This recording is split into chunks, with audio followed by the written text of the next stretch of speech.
The moment I found out my husband was cheating, it felt like the air had been sucked out of my lungs. I couldn't breathe, couldn't think. The walls of our home, the home we had built over 10 years of marriage, seemed to close in on me. I remember standing in the kitchen, the light from the window bright and warm, but I felt nothing but coldness in my bones. It all started with a simple, innocent glance at his phone. I wasn't snooping. I had never been the kind of wife to check his messages or go through his emails. But that day, his phone buzzed on the kitchen counter while he was upstairs. I glanced at it, barely interested, until I saw her name. Lana. I didn't recognize the name, but the message was clear as day. I miss you. Can't wait to see you tonight. My hand started shaking as I scrolled up through the thread. Hundreds of messages, photos, and intimate details that made my stomach churn. There was no mistaking it. He was having an affair. And judging by the tone of their conversation, it had been going on for months. It was as if the foundation of my entire world crumbled right there in that moment. 10 years of love, trust, and partnership shattered in the blink of an eye. My first reaction was disbelief. This couldn't be happening. Not to us. Not to me. We were the couple that everyone envied. We had friends, a beautiful home, a life together that I thought was untouchable. But it wasn't. I sat down on the kitchen floor, hugging my knees to my chest, sobbing uncontrollably. My mind raced. How long had he been lying to me? Was every kiss, every touch, every word of love just a performance to keep me in the dark? I had always trusted him. I had never doubted his love for me. Or so I thought. When he came downstairs, I was still sitting there, my face red and swollen from crying. He stopped in his tracks when he saw me. I could see the panic in his eyes immediately, like he knew what I had found before I even said a word. I saw your phone, I whispered, my voice barely audible through the tears. His face paled. For a moment he just stood there, his mouth slightly open, as if searching for the right thing to say. But no words came. Nothing he could say would fix this. Who is she? I demanded, standing up, my voice growing louder, angrier. He didn't deny it. He didn't even try to lie. Instead, he just hung his head, guilt and shame pouring off of him. I'm so sorry, Emma, he said, his voice trembling. It's not what you think. Not what I think. You've been cheating on me for months. I screamed, my heart pounding in my chest. How could you do this to me? To us? I could see the tears forming in his eyes, but I didn't care. I didn't want his apologies or his explanations. I wanted to go back to the way things were before, when I was blissfully unaware, when my life wasn't falling apart in front of my eyes. I never meant for it to happen, he stammered, looking more pathetic than I had ever seen him. It got out of hand. His words felt like daggers to my heart. Got out of hand? I repeated, my voice dripping with venom. You didn't accidentally cheat on me, Luke. You made a choice. Every time you met her, every time you touched her, you made a choice to betray me. He sank into a chair, his hands covering his face. I stood there, shaking with rage, disgusted by the man I had loved for so long. I wanted to leave. I wanted to run away and never look back. But my legs felt glued to the floor, my heart still tethered to him, to the life we had built together. I'll fix this, he pleaded, looking up at me with tear-filled eyes. I'll do anything. Please, Emma, don't leave me. But how could he fix this? How could he erase the betrayal, the lies, the pain? Part of me wanted to believe him, wanted to hope that we could somehow come back from this. But another part of me, a part one hadn't even known existed, wanted to hurt him the way he had hurt me. I left the house that night. I didn't know where I was going, but I couldn't stay. Not with him. Not with the man who had broken my heart. I drove aimlessly for hours, the radio playing softly in the background as I tried to make sense of everything. I thought about calling a friend, but I didn't want to admit to anyone that my perfect marriage had been a lie. I didn't want to be pitted, didn't want to hear the inevitable. I'm so sorry. Or, you deserve better. By the time I pulled into a hotel parking lot, my head was spinning with anger and sadness. I checked in without saying much to the receptionist, my face still blotchy from crying. Alone in the small, impersonal room, I lay on the bed and stared at the ceiling, my mind replaying every moment of my marriage. Every kiss, every laugh, every promise. How had I missed the signs? How had I been so blind to his betrayal? The days that followed were a blur of tears, sleepless nights, and unanswered questions. Luke called me constantly, leaving voicemails filled with apologies and promises to make things right. But I didn't answer. I couldn't. I wasn't ready to face him. I wasn't ready to decide whether I could forgive him. I needed time. Time to think. Time to figure out who I was without him, without the marriage that had defined me for so long. The next few weeks were some of the hardest of my life. I stayed at the hotel, not wanting to go back to the house where everything reminded me of him. I spent hours walking through the city trying to clear my mind, but the pain was always there, lingering just beneath the surface. One afternoon, I found myself at a small coffee shop on the edge of town. It was quiet, with only a few people sitting at tables reading or working on laptops. I ordered a coffee and sat by the window, staring out at the street, lost in thought. That's when I met him. His name was Matt. He sat down at the table next to mine, a warm smile on his face as he introduced himself. At first, I wasn't in the mood for conversation, but there was something about him, something kind and genuine that made me want to talk. We started chatting first about small things, the weather, the coffee, the news. But as the days went on, our conversations grew deeper. He didn't pry into my personal life, didn't ask about the sadness that was clearly written on my face, but he listened, really listened. And for the first time since I had found out about Luke's affair, I felt like I could breathe again. I didn't tell Matt about my marriage right away. I wasn't ready to share that part of myself with him, or with anyone really. But I felt a connection with him, something I hadn't expected to feel so soon after my world had fallen apart. As the weeks passed, I began to realize that my life wasn't over. Yes, my marriage had been shattered, but that didn't mean I was shattered. I was still me, still strong, still capable of happiness even if it felt like it was just out of reach. One day, over coffee, Matt asked me if I wanted to go for a walk by the river. I hesitated, unsure if I was ready to let someone new into my life, but something in his eyes, something kind and patient, made me say yes. That walk by the river was the beginning of something new, something different. Matt wasn't Luke. He didn't make promises he couldn't keep. He didn't pretend to be perfect. He was real, and for the first time in a long time I felt like I could be real with someone too. We walked for hours talking about everything and nothing, and by the time the sun had set, I felt lighter than I had in months. It wasn't love, not yet, but it was something. Something good. Something hopeful. It took time, months in fact, before I was ready to face Luke again. When I finally did, it wasn't with anger or hatred. I had spent so long feeling betrayed and hurt, but I had come to realize that holding on to that pain wasn't helping me heal. We met at a small park, the one where we had gone on our first date all those years ago. It felt strange sitting across from him, knowing everything that had happened, but there was a sense of closure in it too. "I'm sorry," Luke said, his voice soft and sincere. "I know I hurt you, and I'll regret that for the rest of my life." I nodded, not trusting myself to speak just yet. The truth was I had forgiven him, not for his sake but for mine. I needed to let go of the anger, the bitterness, if I was ever going to move forward. "I don't hate you," I finally said, "but I can't go back. I can't be with you, not after everything." He nodded, tears in his eyes. "I understand." We sat in silence for a while, the weight of our past hanging between us. But it didn't feel as heavy as it once had. I had found my strength again. I had found a new path, one that didn't include Luke. When we parted ways that day, it was with a sense of peace. Our marriage was over, but I was finally ready to let it go. To let him go. And as I walked away, I realized that I wasn't walking into the unknown. I was walking towards something new, something better. I didn't know what the future held, but for the first time in a long time, I felt hopeful. I saw Matt again that evening, and when he smiled at me from across the room, I knew I had made the right choice. My past didn't define me anymore. My future was mine to create. As the days turned into weeks and weeks into months, my life with Matt grew in ways I hadn't expected. First, it was casual dinners, walks, small moments spent together.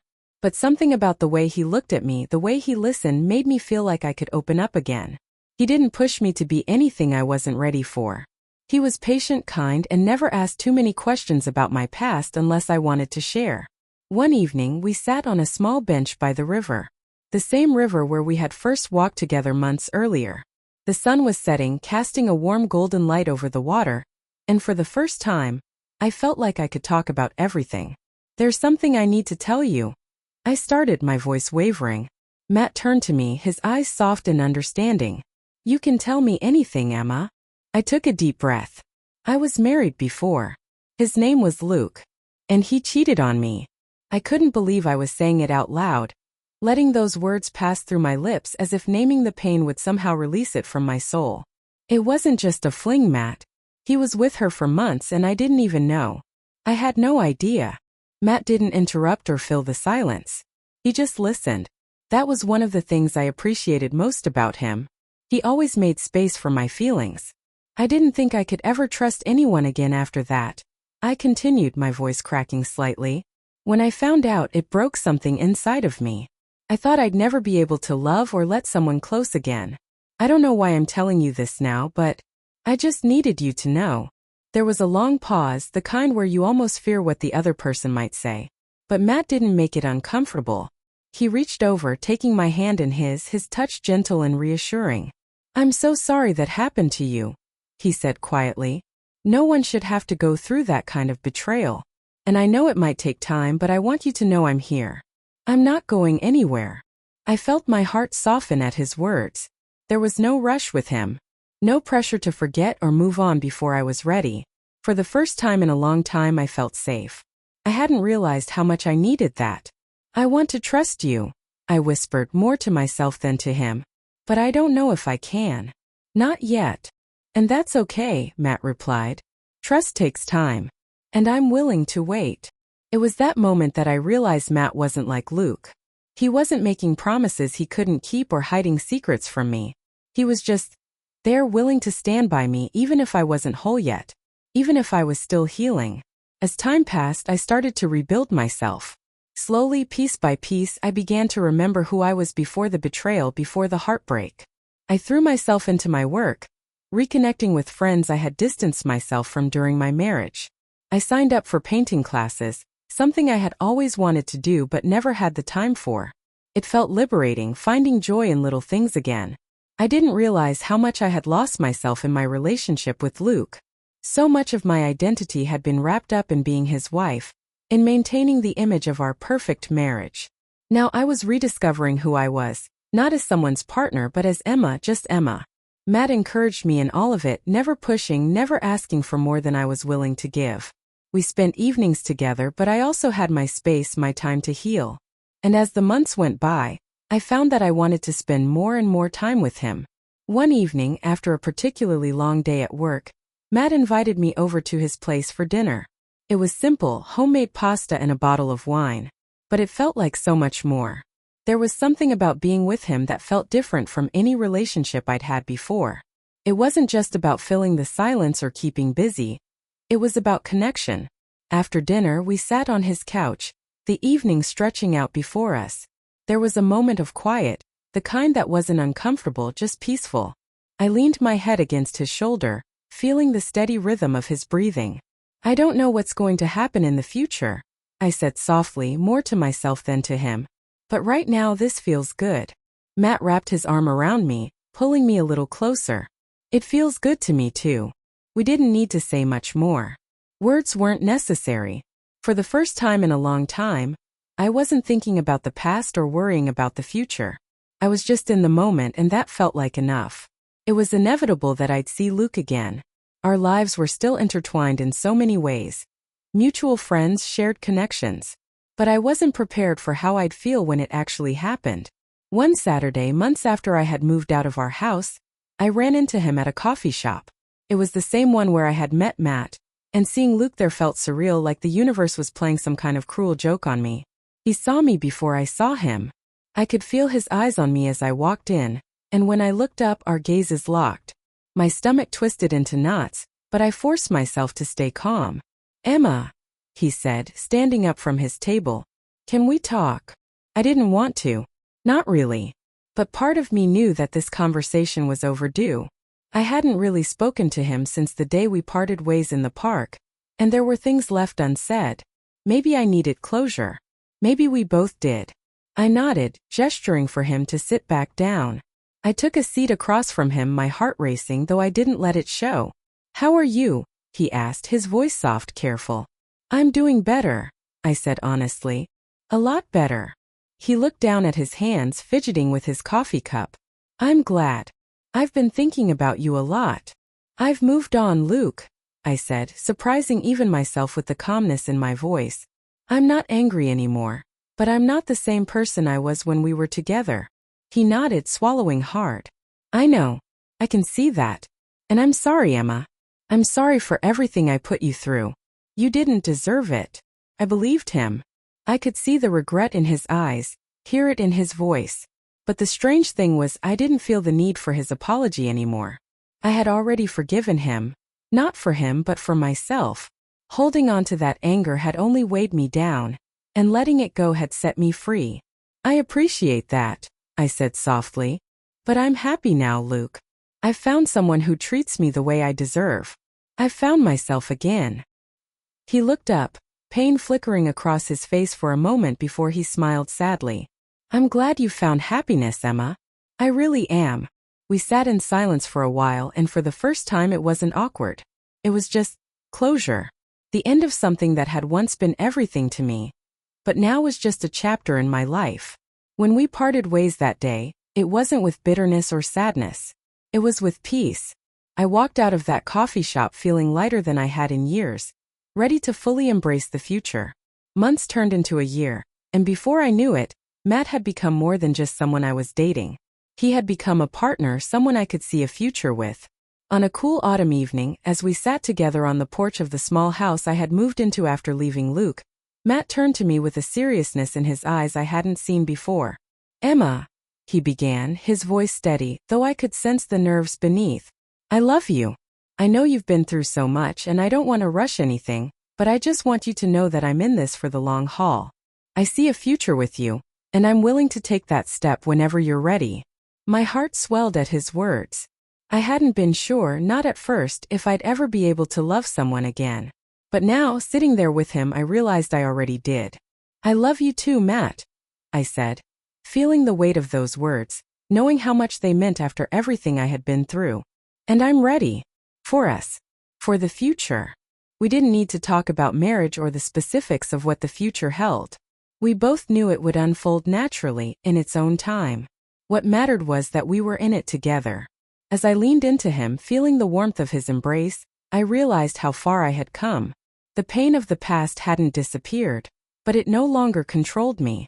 I had found love again, not just with Matt but with myself.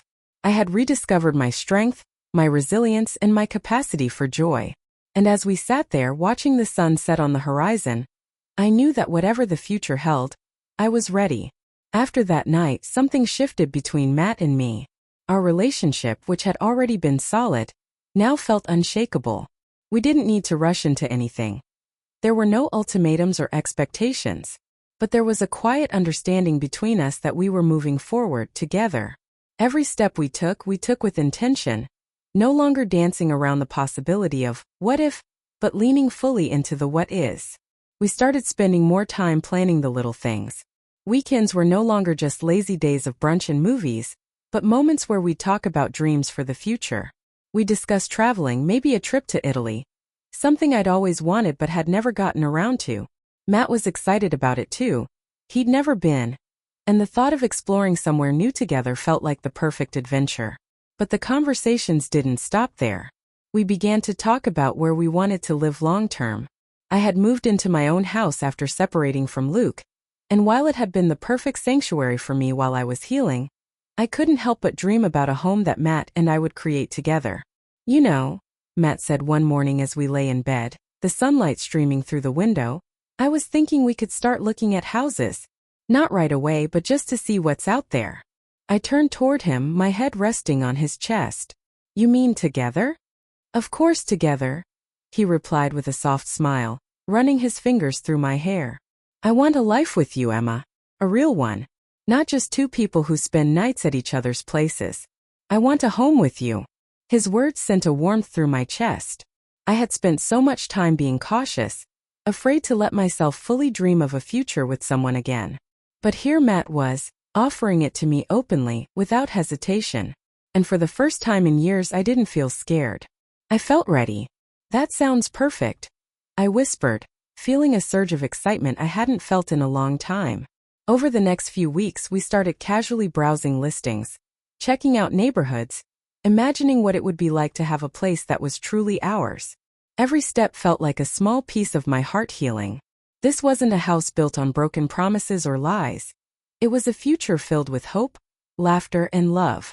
One afternoon, as we were walking through a neighborhood not too far from where I lived, we stumbled upon a house that caught our attention. It wasn't overly fancy or massive, but it had charm. A white cottage-style home with a wraparound porch, a garden in the front, and tall trees that shaded the yard. There was something about it that immediately drew us in. Matt and I exchanged a glance, and without a word, we both knew we had to take a look inside. The real estate agent let us in, and as we walked through the front door, I could feel the warmth of the place immediately. The hardwood floors creaked softly under our feet, the kitchen was cozy with large windows overlooking the garden, and the living room had a fireplace that I could already picture us sitting by on cold winter nights. By the time we had finished the tour, I was hooked. I turned to Matt, my heart racing a little, expecting to see some hesitation in his eyes, but all I saw was excitement. "What do you think?" I asked, my voice full of hope. Matt grinned. "I think we've found our home." It was in that moment that I realized just how far I had come. There had been a time when the idea of moving forward, of building something new, seemed impossible. But now here I was standing in the middle of a house that felt like the future I had always dreamed of, one filled with love, honesty, and possibility. We made an offer on the house the next day. It wasn't the easiest process, and there were moments of uncertainty as we navigated the logistics of buying a home together. But every challenge, every hurdle we faced together. And that's what made it all worth it. When we finally got the call that our offer had been accepted, I was in the middle of a work meeting. Matt texted me one simple sentence: "It's ours." I had to fight the urge to scream with joy in the middle of the office. Instead, I excused myself to the bathroom, where I could call Matt and hear the excitement in his voice. We were going to have a home together. A real home. The months that followed were filled with the chaos and joy of moving. We spent weekends packing up my house and Matt's apartment, merging our lives in the most literal sense.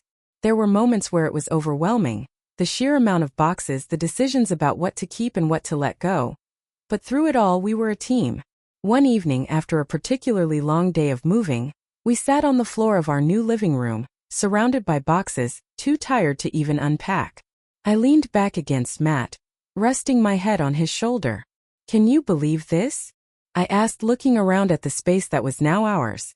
Matt wrapped his arm around me, his hand resting on my knee. "I can. But only because it's you." I smiled, closing my eyes for a moment. It felt surreal, this new life we were creating. But it also felt right. More right than anything I had experienced in a long time. As the weeks passed, we settled into our home. We painted walls, hung up pictures, made the space our own. Every little detail, from picking out furniture to deciding where to put our bookshelves, felt like a new chapter of our story. But it wasn't just the physical space that was changing. Something deeper was shifting in me. I had spent so long guarded, unsure if I could ever trust someone fully again. But with Matt, trust wasn't something I had to force, it came naturally. One evening, as we sat together on the porch, watching the sun set behind the trees, I felt an overwhelming sense of gratitude. For everything. For the pain that had brought me to this place, for the lessons I had learned, and for the love that had found its way into my life again.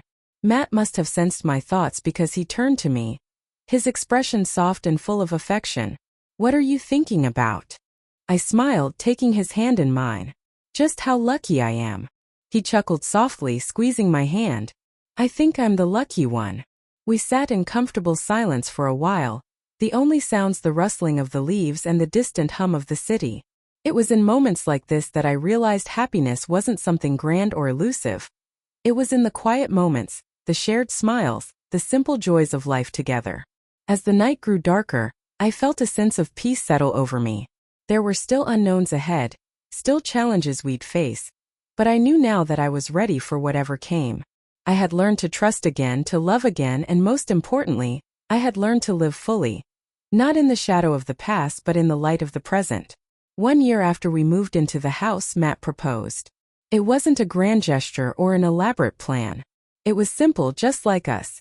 On a quiet Sunday morning as we sat together in the kitchen drinking coffee, the sunlight streaming in through the windows, he didn't get down on one knee or pull out a fancy speech.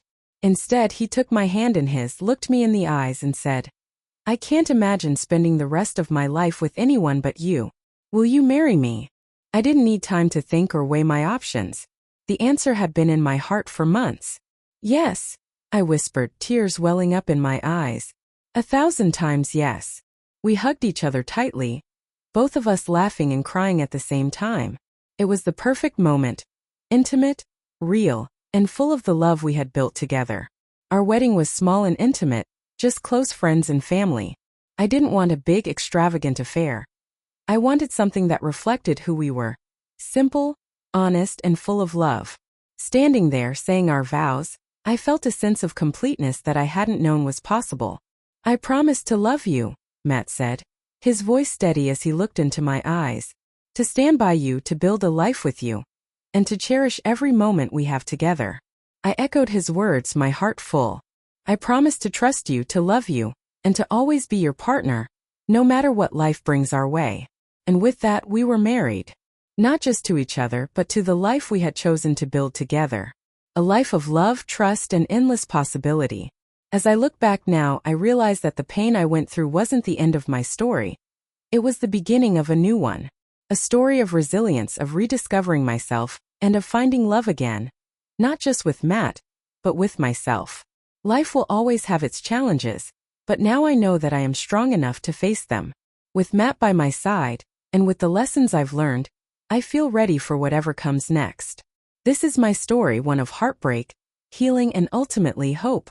And as I stand here looking out at the life we've built together, I know that this is just the beginning. After the wedding, we settled into the rhythm of married life, and while the love we shared was strong, there was still an adjustment period. As with any new chapter, marriage, I realized, wasn't the end of the journey. It was just another beginning. The vows we had exchanged were only the start of figuring out how to truly live as partners, day in and day out. At first, everything was wonderful. Our honeymoon in Italy had been a dream: cobblestone streets, late-night wine by the piazzas, and quiet walks through old villages. It was magical in every sense, but as much as I treasured those moments, I knew that the real test of our relationship would come in the everyday life we would return to. When we got back home, that initial post-wedding glow slowly faded into something more grounded. It wasn't that the love faded. It was just that we started confronting the realities of living as a married couple. The little things that used to be easy, like deciding where to go for dinner or how to spend a Saturday, now felt heavier with the weight of compromise. One Saturday morning, I remember waking up to the sound of Matt clattering around in the kitchen, trying to make breakfast. I smiled to myself, loving the sound of him moving about, already planning our day together. But when I walked in, I saw something else. A small frown on his face as he looked at his phone, clearly stressed about work. "Hey, everything okay?" I asked, leaning against the counter. Matt sighed, running a hand through his hair. "Yeah, just some stuff with a client. They're asking for last-minute changes, and it's stressing me out." It was a familiar conversation. Matt had always been dedicated to his job, but since we'd gotten married, the pressure seemed to be getting to him more. There were days when he came home tired, his mind still stuck in work mode, and I'd feel like I was competing with his job for his attention. "I know work's been tough lately," I said gently, "but maybe we could spend today just relaxing? We can go for a hike or have a picnic in the park. Something to take your mind off things." He looked at me, clearly torn. I do. But if I don't finish this today, I'll be behind on Monday." I nodded, trying not to feel disappointed. I knew he wasn't choosing work over me on purpose, but it was hard not to feel like it sometimes. In that moment, I realized that being married meant navigating these challenges. Not just the romantic moments, but the times when real life interfered. Instead of pushing the issue, I simply said, "How about you work for a few hours, and then we can spend the afternoon together?" Matt smiled, relief evident in his eyes. "That sounds perfect. Thanks for understanding." And I did understand, or at least I was learning to. Marriage wasn't always going to be perfect. There would be moments of frustration, of compromise, of finding balance. But as long as we communicated, as long as we were willing to work through those moments together, I knew we'd be okay. A few months into our marriage, I found myself struggling with the same thing: balance. Work, life, relationships. It all felt like a delicate balancing act. And some days I wasn't sure if I was managing it all as well as I wanted to. Matt and I had settled into a routine, but there were still moments where I felt like I was losing touch with who I was outside of being a wife. One evening, after a particularly long day at work, I came home feeling exhausted. Matt was already home, sitting on the couch watching TV. I collapsed next to him, letting out a deep sigh. "You okay?" he asked, glancing over at me. "Yeah, just tired," I replied, rubbing my temples. "It's been a long week." Matt muted the TV and turned to face me fully, concern in his eyes. "You've been working a lot lately. Are you sure everything's okay?" I hesitated, not wanting to unload all my worries on him, but knowing I needed to be honest. "I don't know. I guess I've just been feeling a little overwhelmed, like I'm trying to juggle everything, and sometimes it feels like too much." Matt nodded, his hand resting on mine. "I get it. I've been feeling that way too with work." We sat there in silence for a moment, both of us processing the weight of our responsibilities. It was in that quiet moment that I realized something. We had been so focused on managing our individual stresses that we hadn't been leaning on each other as much as we could. "Maybe we need to find a better way to support each other," I said softly. "I know we're both busy with work and everything, but I feel like we could do more to make sure we're not just running on empty." Matt looked thoughtful, then nodded. "You're right. I think we've both been in our own heads a lot lately. Maybe we need to make more time for us. Just the two of us." It was such a simple suggestion, but it felt like a breakthrough. In the busyness of life, we had forgotten to prioritize our relationship. Yes, we were married, but that didn't mean the effort stopped. If anything, it meant we needed to be even more intentional about nurturing what we had. From that night on, we made a pact to create space for each other. Real uninterrupted time where we weren't thinking about work or responsibilities. We started having date nights again. Even if it was just cooking dinner together and watching a movie. We planned weekend trips, even if it was just to a nearby town, where we could escape the daily grind and focus on being present with each other. One of the best decisions we made was to start taking evening walks around the neighborhood. It became a ritual. After dinner, we'd lace up our shoes and wander through the quiet streets, talking about our day, our dreams, and sometimes nothing at all.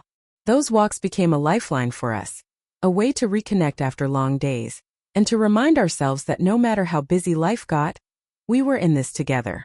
But even with all the effort we put into our marriage, challenges still arose. One evening, almost a year after our wedding, I came home to find Matt sitting at the kitchen table, staring at a stack of papers. "Hey," I said, setting my bag down. "What's going on?" He looked up, his expression serious. "We need to talk." My heart sank. "About what?" Matt gestured to the papers in front of him. "It's about money." We had never really fought about finances before, but I knew it was a topic that had been lurking in the background. Between the new house, our jobs, and some unexpected expenses, things had gotten tighter than either of us anticipated. "I didn't realize how much we were spending," Matt admitted, running a hand through his hair. "And I don't want us to get into trouble down the line." I sat down next to him, feeling a knot of anxiety in my stomach. Money was one of those things that could create tension in any relationship, and I didn't want it to become a source of stress between us. "I think we need to start budgeting better," he said. "We've been living like we're still in our honeymoon phase, but the reality is, we can't keep this up." He wasn't wrong. We had been enjoying our life together. Dinners out, weekend getaways, decorating the house, but we hadn't been as mindful about finances as we should have been. I nodded, taking a deep breath. "Okay, let's figure this out together." And that's exactly what we did. Instead of letting the issue fester, we sat down and worked through it as a team. We looked at our finances, made a budget, and found ways to cut back without feeling deprived. It wasn't easy, and there were moments of frustration, but in the end, it brought us closer. We learned that we could face tough conversations without falling apart, that we could navigate challenges as long as we communicated openly. It was in those moments that I realized just how strong our marriage was becoming. We weren't perfect, no relationship is, but we were learning how to grow together, to support each other, and to face whatever life threw at us. Life had finally started to feel balanced. We had found a rhythm, a way to navigate work, finances, and our relationship without losing ourselves in the process. I felt happy, truly happy, for the first time in years. And just when I thought things couldn't get any better, life threw us another surprise. One morning I woke up feeling off. It wasn't anything major, just a subtle change, but enough to make me pause. I brushed it off at first, assuming it was stress or maybe something I ate the night before. But as the days passed, the feeling didn't go away. In fact, it grew stronger. There were moments of nausea, fatigue, and a strange sense of heaviness in my body. It wasn't until I missed my period that the thought crossed my mind. Could I be pregnant? I hadn't even considered the possibility. Matt and I hadn't been trying, but we hadn't exactly been careful either. We were in a place where we felt comfortable with each other and with the idea of starting a family someday. But was someday happening sooner than we had planned? I stood in the bathroom that morning, holding the pregnancy test in my hand, my heart racing. The seconds felt like hours as I waited for the result, my mind swirling with a mix of excitement and fear. And then there it was, 2 pink lines. Positive. I stared at the test, my heart pounding. I was pregnant. We were going to have a baby. For a moment, I didn't know what to do. How would Matt react? Would he be as surprised as I was? Would he be happy? Scared? I decided to tell him that evening after dinner. We sat on the couch, our usual spot after long days, and I could feel the weight of the news pressing on me, eager to be shared. Matt, I said, my voice steady but soft, I have something to tell you. He turned to me, a curious smile on his face. What is it? I took a deep breath, reaching for his hand. I'm pregnant. For a split second, time seemed to stop. His eyes widened, and I could see the shock register on his face. But then, almost immediately, his expression softened and a smile broke through. We're going to have a baby? He asked, his voice filled with wonder. I nodded, tears welling up in my eyes. Yes, we're going to have a baby. Matt pulled me into his arms, holding me tightly, and I felt the warmth of his embrace surround me. There was no fear in that moment, only love for each other, for the life we were about to create, for the future that was now unfolding before us. The months that followed were a whirlwind of preparation, excitement, and anticipation. We spent weekends planning the nursery, reading parenting books, and going to doctor's appointments. Every ultrasound, every kick I felt, reminded me of the incredible journey we were on together. There were moments of uncertainty, of course, fears about whether we were ready, about how our lives would change. But through it all, we leaned on each other.